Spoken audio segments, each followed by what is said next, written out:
Hello, friends and listeners. I'm very excited that my friend Thomas Chokin is teaching a new course on Plato on beauty and virtue at Halcyon this summer.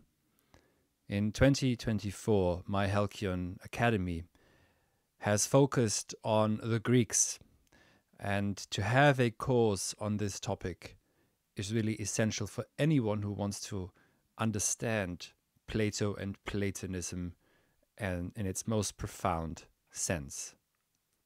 Earlier this year, I began with a course on Plato's Politeia.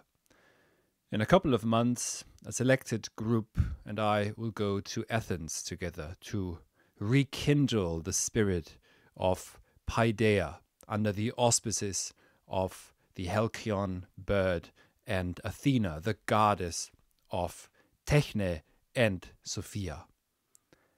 And with Thomas's course on Plato and beauty, we can embark into the deepest realms and the highest peaks also of Platonism.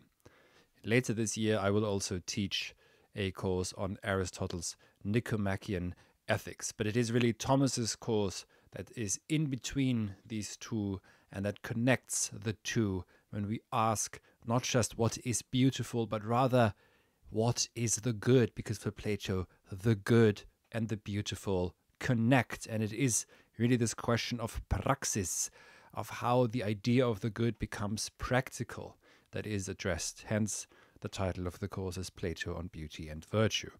So I'd like to read from Thomas's invitation.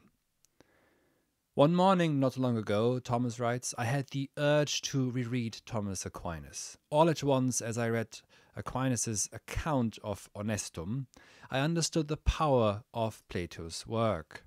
Centuries later, the long ray of sunlight of Plato's writings still shines. When I read Heidegger's account of the authentic existence as care, I continued to sense Plato's shadow continued to stretch over time into the 20th and, of course, 21st century. So in this lecture series, we are going to consider how, for Plato, beauty ascends the beloved from appearance to true realities.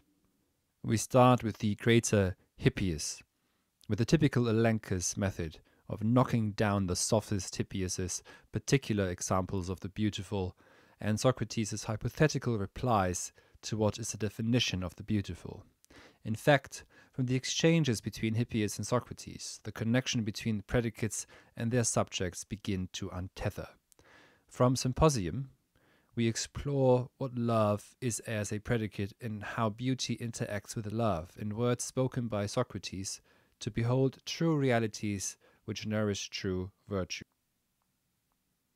In the Phaedrus dialogue, Plato presents two shocking notions. First, that predicates are a hierarchy of excessive desire. Second, the virtue of temperance is the acquired opinion to desire the best. Contending with Meno, we will attempt to thread the concepts of beauty, excellence, knowledge, and action into a woven whole. From Cratylus, Revelations await us. Plato suggests that the very instrument of names is, in fact, images that are nothing like the realities they report to depict in transparent reality. If this is the case, the standard critique of image makers by Plato in dialogues such as the Republic seem to extend even to words. How could we reconcile this apparent tension? We read together to find out. Lastly, we continue to circumscribe the path with Parmenides, one of the most enigmatic dialogues of Plato. After demolishing the character, Socrates' notion of forms, images and likeness are explored to point the way to a rehabilitated conception of the beautiful. So we hope that you join us at our upcoming course on Plato, on virtue and beauty, which begins on Saturday, July 27th. The link to enroll is in the description of this video. Thank you very much.